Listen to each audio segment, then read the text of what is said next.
Hi guys, I'm going to do a little instructions, reminders here since I'm out again. So first thing I want to mention is that if you look on the classwork tab, there is always lesson plans. So you should have no excuse as to why you didn't know what to do, no matter what a teacher or sub didn't tell you. So for instance, on Monday, you were supposed to work on your Delta Math.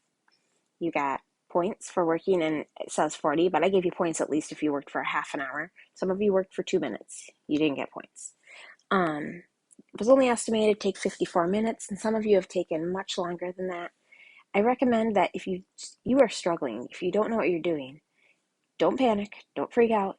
Either click the show example or watch a video links.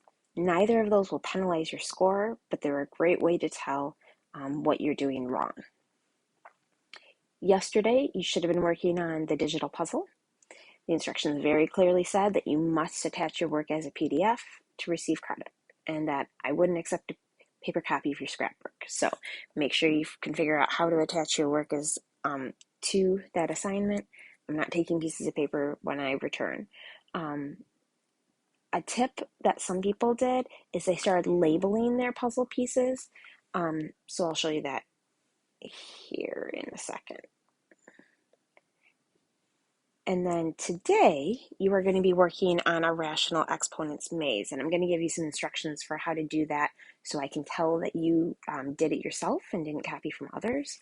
That was a big problem in the last maze. Very few of you received any credit because you just turned in a maze with some arrows going from one piece to the next. That's not really showing me you know what you're doing. And if you look on the announcements page, there is a link to a video I made last year. And the video reminds you how to use rational exponent properties. So if you are struggling just with the general content, that would be a great idea. I went through some questions that were frequent issues for kids. And of course, there's down here, the second tab is always the how to join Google Meet. So if we ever have to go virtual or you are absent, that's how you do it. Okay, so let's look at today's assignment. So I went ahead and I called mine side 1 and side 2. There are two sides to the piece of paper you're going to get. And I'm going to label each question A, B, C, D, just so I can keep track of my work. I think that's a great way for you to do it also. So I'm going to go ahead and just copy paste. You're going to have to write down the questions. Now, something like this first one, there's not much work to be done. So to copy paste isn't necessary. My exponent is 1 and my root is 2, so I am going this way. Now, if you have a highlighter, you can highlight. If you don't have a highlighter, it's just as easy to say arrow this way, so I know which direction you're headed. So this would be question B, and I'm going to change this to highlight because I have a highlighter. And there are highlighters in the front of my classroom if you want to borrow some. That's fine. Just give them back when you're done.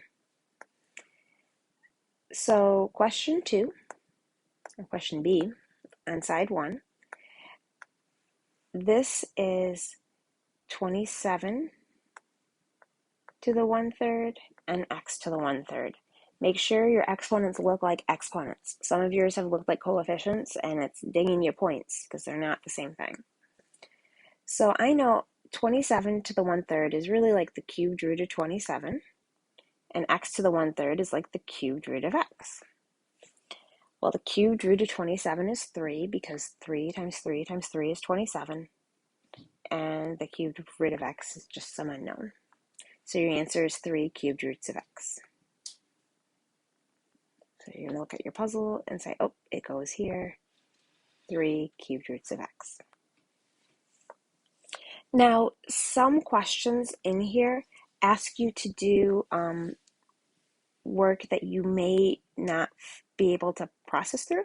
So I don't know if this shows up on your maze today or not. I can't remember, to be quite honest, but I'm going to walk you through how to do a problem like this, just so you're familiar with it in case you need to know. So in a problem like this, you would say, okay, I've got 2 to the 7/3 and x to the 7/3. And I know a 7/3 power is really like 2 1/3.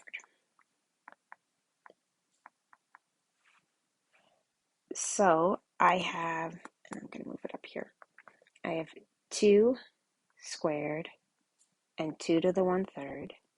I have x squared and x to the 1/3. I know 2 squared is 4, so I have 4x squared. Those are all my clean exponents. And then I have 2 to the 1/3 and x to the 1/3. And I know 1/3 power is really a cubed root. So it's 4x squared, cubed root of 2x. This is what happens if you have an exponent where the numerator is greater than the denominator. So I don't remember how much it shows up in this maze or not, but I thought I would just be preemptive and show you how. So this is side 1 work. So if we're looking at side 2, call this side 2. I'm going to start at the start, so I'll find the starting piece here. I called my starting piece A.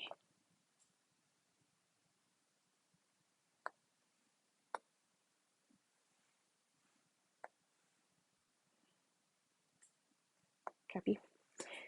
So I'm going to show whichever property I use. So this is my question A. And so I know this is a power to a power property. So for question A, I know x to the 5/4. I need to multiply by my exponents. So 5/4 times 2 is 10/4, which is really 5/2. So I can think of this either as the square root of x to the 5th, or since 5/2 is really 2.5, I can think of it as x squared square root of x. So let's see which option they give me here. They give me the x squared square root of x option. So I'm going this way. This was A, so this is B.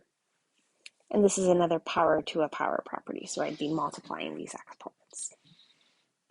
And then you're going to work your way through the puzzle, figuring out what your answers are.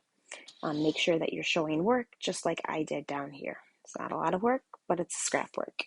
There should be some line paper left in the bin. I left some before I was out this week. Feel free to email me if you have some questions, ask a neighbor, or use all those resource videos I've left for you.